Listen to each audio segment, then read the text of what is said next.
بسم اللہ الرحمن الرحیم۔ ببلو ویس کے معزز سامعین کرام السلام علیکم۔ ہم لے کر آتے ہیں آپ کے لیے ڈیلی ہنسی اور کیکوں سے بھرپور قصے کہانیاں۔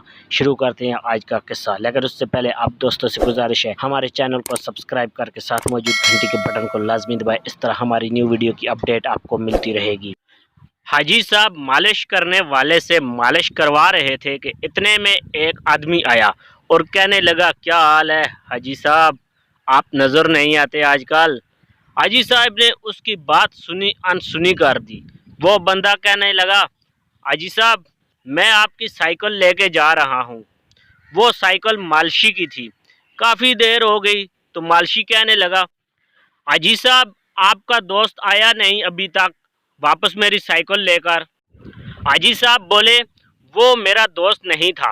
مالشی بولا، مگر وہ تو آپ سے باتیں کر رہا تھا۔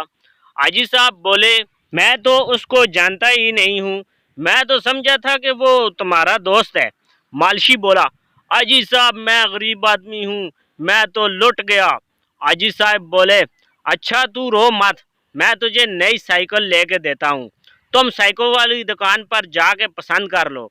مالشی نے ایک سائیکل پسند کی اور چکر لگا کے دیکھا۔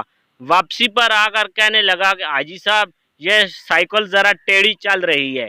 حاجی صاحب نے کہا، جا یار نئی سائیکل ہے، یہ ٹھیک ہے، دکھاؤ میں چیک کرتا ہوں۔ حاجی صاحب سائیکل پر چکر لگانے گئے اور واپس آئے ہی نہیں۔ مالشی کو اس سائیکل کے پیسے بھی دینے پڑ گئے۔ آج ایسا ہی حال پاکستانی قوم کے ساتھ ہو رہا ہے۔ ہر نیا آنے والا حکمران حاجی ہے اور عوام مالشی۔ اسی طرح کی مزیدار ویڈیوز دیکھنے کے لیے ہمارے چینل کو سبسکرائب کر دیں۔ اللہ حافظ۔